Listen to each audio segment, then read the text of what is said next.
Yang dikata hadis jariah bil makna, maka tak boleh jadi hujah. Siapakah sebelum kurun 13 mengatakan bahawa hadis jariah riwayah bil makna? Okey, satu perkara yang saya nak jelaskan kepada Kapten Hafiz adalah, seolah macam Kapten Hafiz ada kurang faham sikit tentang pendirian. Dalam slide pertama atau kedua saya ada jelaskan bahawa pendirian saya adalah jamak riwayat tarjih makna. Maksud dia apa? Saya tidak menolak lafaz ainullah. Kalau saya kata saya tarjih lafaz, maka ada lafaz yang saya tolak. Kita kata kita jamak lafaz, tapi kita tarjih makna. Yang kita tarjihkan adalah makna. Mana satu yang kita pilih.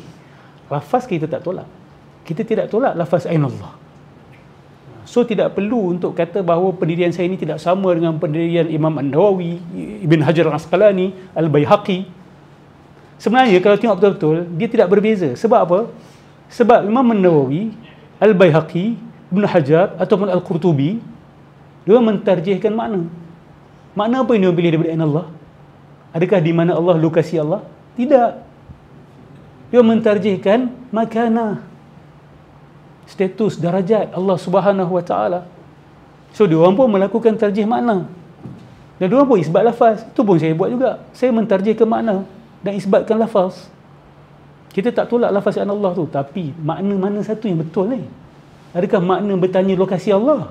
Bukan itu. Itu kita tolak. Imam Nawawi tolak, Ibn Hajar tolak, Al-Qurtubi tolak. Dalam keadaan mereka isbat lafaz tu, dan kami isbat lafaz tu ainallah. Saya tak kata lafaz ni dhaif, tidak. Okey, so tidak perlu untuk kita seolah-olah menggambarkan pendirian saya dengan pendirian mereka, itu tidak.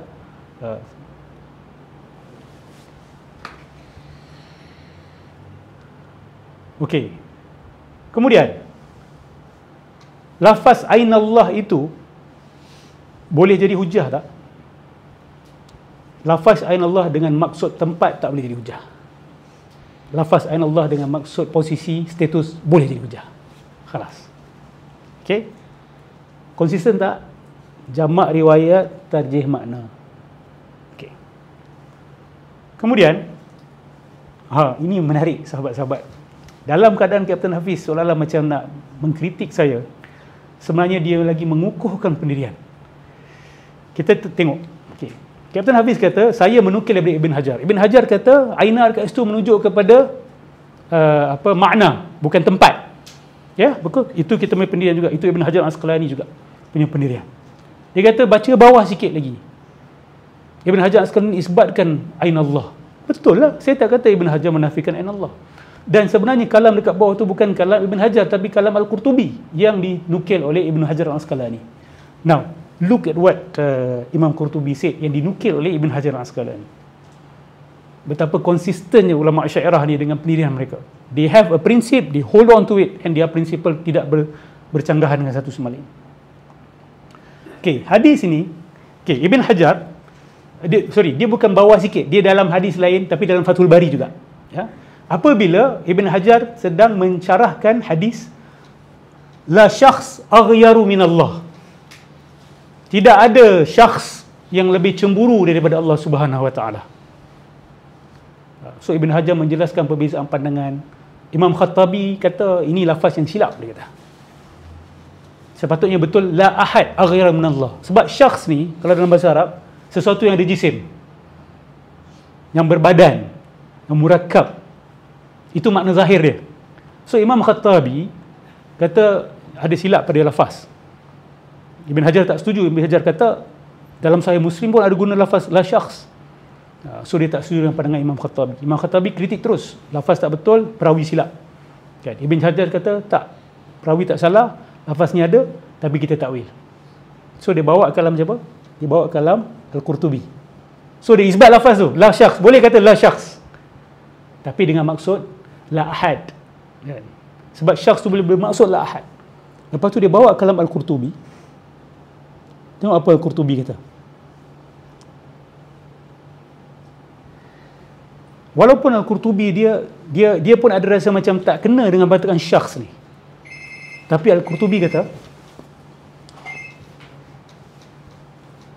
lafaz ini digunakan untuk menjelaskan kepada orang yang tak faham, yang lemah kefahaman dia.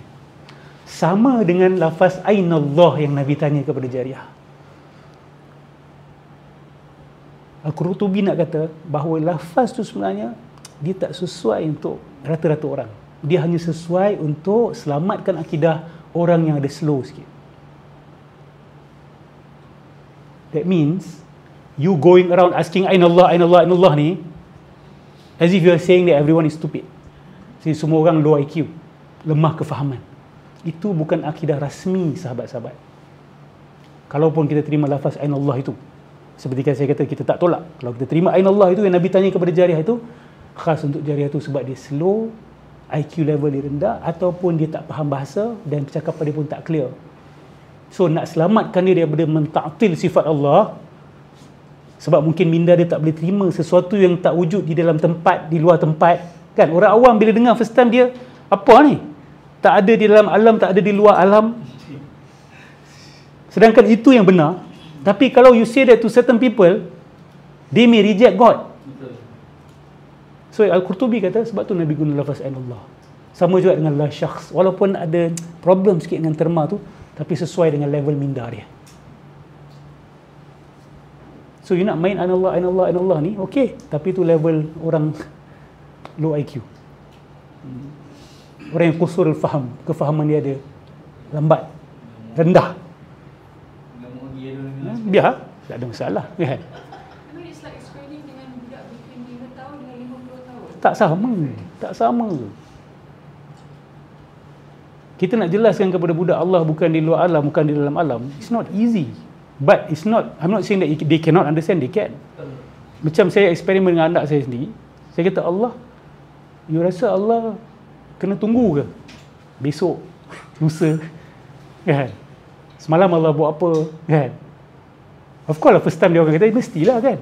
Sebab to them, the conception is, semua benda ada dalam waktu. But when you tell them, but time also Allah create. Allah create time.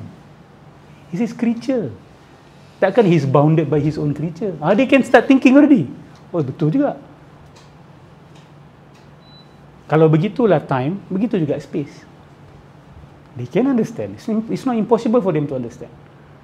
Kecuali kalau sangat low IQ. Dan dia akan, apa ni? Aku tak boleh faham. Apa ni? Kalau abang ni, dia boleh faham. InsyaAllah.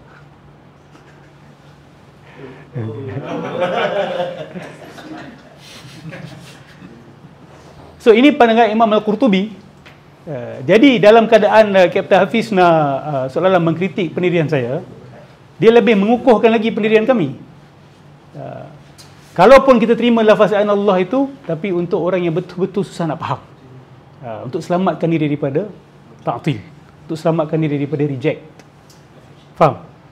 That means that is not the official way to ask someone's iman. The official way is to syahadah. That's why kita tarjihkan makna syahadah. Dan kita tarjihkan makna syahadah bukan main riwayat saja. Tu yang saya sedih kan bila tengok Ustaz Salman punya respon, sahabat-sahabat Salafi kita punya respon, semua fokus beriwayat. I think he missed the point of the dialogue. Dirayah dia lupa nak tekankan. Dan sahabat-sahabat yang tengok ni pun mungkin kadang-kadang terlepas pandang benda tu. Dirayah tu, saya jelaskan bahawa lafaz syahadah ni rajih sebab dialah yang diamalkan sepanjang sejarah, salaf dan khalaf. Salaf dan khalaf tidak amalkan ainallah untuk tanya iman orang. Sepanjang sejarah salaf dan khalaf bertanya syahadah. Atasyhadin, atasyhadin, atasyhadin. Betul tak? So dari segi amal, mana yang lebih rajih? It's very clear. Yang lebih rajih adalah lafaz syahadah, bukan lafaz ainallah. So bila kita jamak riwayat dan kita tarjih makna, betul lah. Betul. Okay. So, kalam Al-Qurtubi ini menyokong pendirian kita sebenarnya. Dan saya tak pernah menolak lafaz ainallah. Jangan salah faham. Kita mentarjihkan makna.